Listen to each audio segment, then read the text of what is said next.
What's going on, fellas? It's me, Sardonic. I'm back again at the table, per usual. I've just done that really cool thing that I do where I disappear for like 3 to 6 months. So that's, fun. So what have I done in the meantime?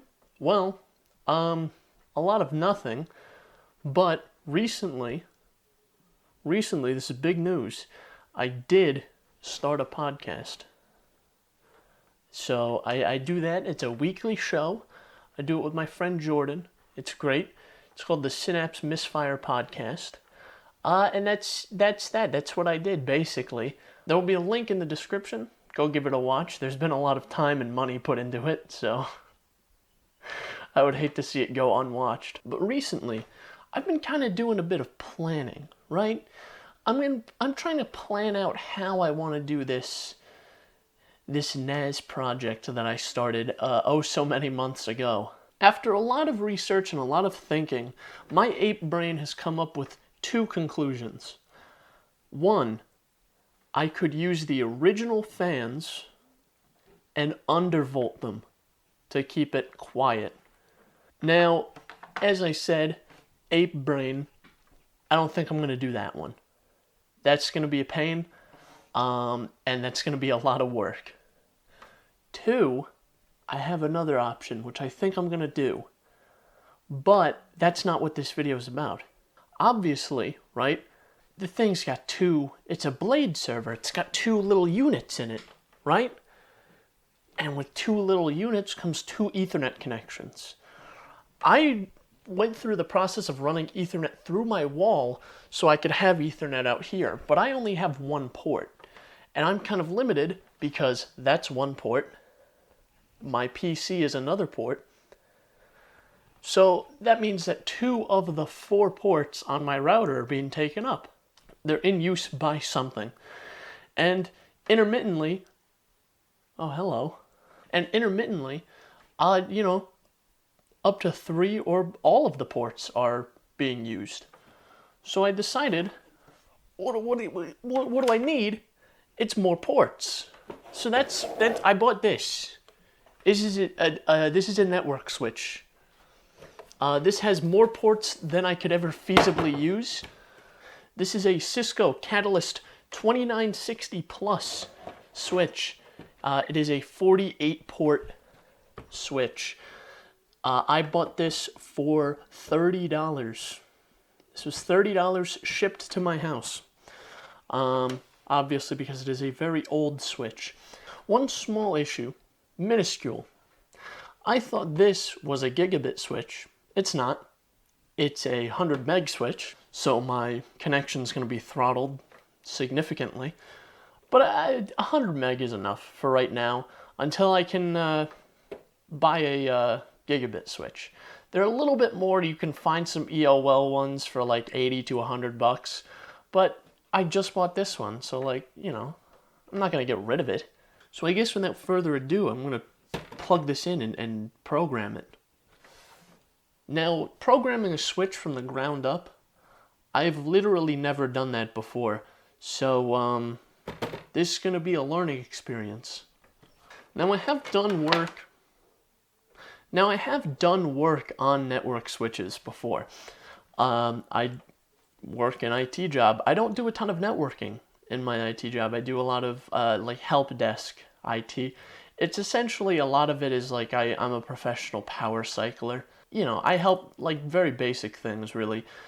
A lot of the high level stuff is handled by people who get paid a lot more than I do. So I've never had to really build a switch's config from the ground up. So, hopefully I can learn.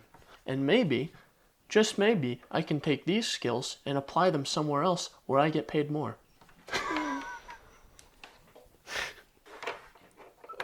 I think this is... There we go. There we go. Nope. Come on. There she is. So yeah, you have to, when you configure a switch, you have to get this little cable here. Usually this goes to a serial cable, and then you plug a serial cable into that, which goes to a USB dingus end. But this one just goes RJ45 to USB dingus end. So you just plug it in. Just plug it in. Of course, it helps if you give the network switch power. So this is going to be a bit of a first. This is going to be a jump between me sitting here yelling at the camera to the screen. That's it. It's only going to jump between that. That's it. That's the two options you get. But here we are at the desktop of my system. On the surface, to the untrained eye, this may just look like Linux Mint. But it's not. It's actually Arch Linux with Cinnamon installed. Because I do quite like Cinnamon. To connect to this switch via this console cable, we're going to be using a program called PuTTY. Now, on Windows, this is actually really, really simple. But on Linux, just like most things, it's a little more complicated. You have to enter this into the command line, into your terminal, and with any luck,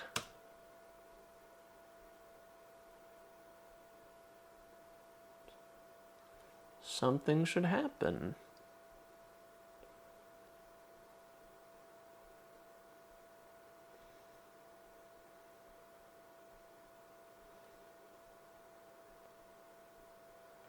This isn't supposed to happen. I don't know what...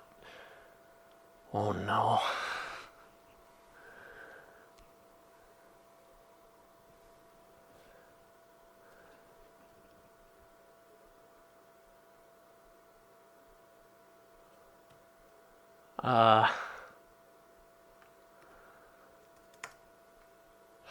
Oh, wait, something's happening. I don't know. This is a lot of effort already. A host name for this? I've settled on the name Too Many Port because it's too many port. It's more port than I need. Whoever owned this switch before I didn't think to like clear out the config.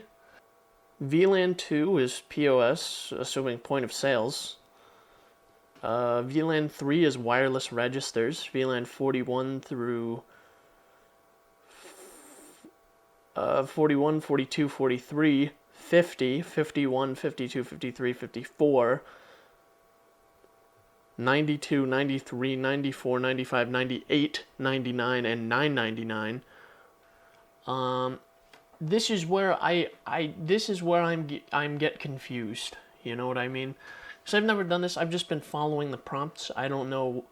I could have already screwed it up. I don't know. But the only thing I do know is I do need to enable SSH on this switch so I can connect to it without, this. Well, now I can ping the switch. Great. No shit, look at this. Web console. Nothing.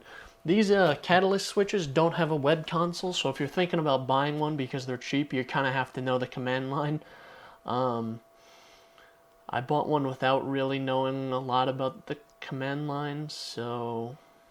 The most I've done with the Cisco command line is like assign ports, assign VLANs to specific ports for test switch that I have in my office, but that's really about it. But yes, I did it, I guess. So can I hang on, I should probably do AWR, which will write the config. So now, unplug the console cable, and in theory,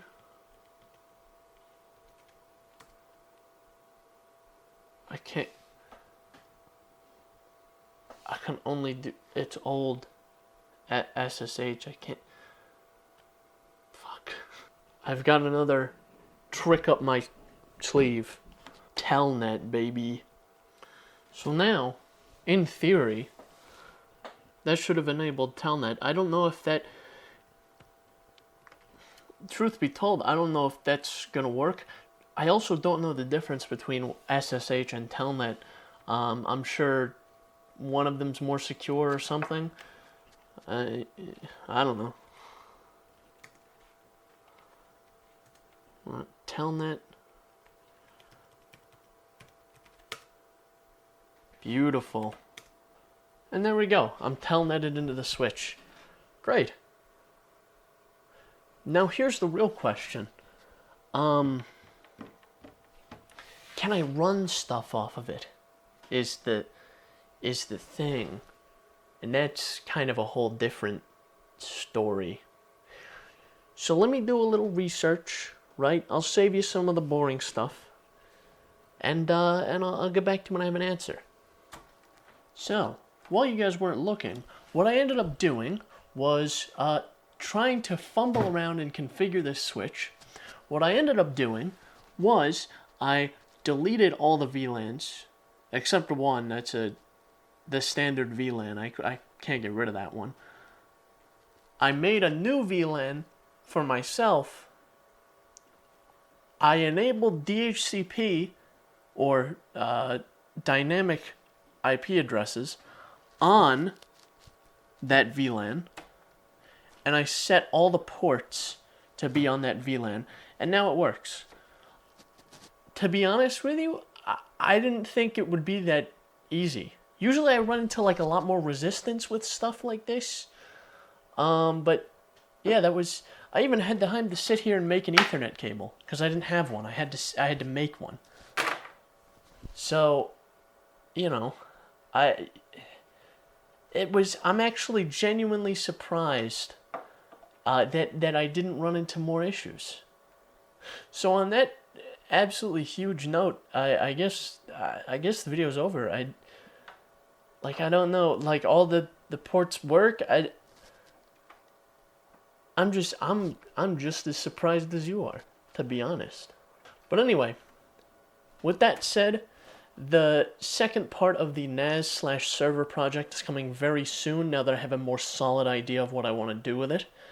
We are going to be modifying the chassis a little bit, I think, just to try to quiet the damn thing down.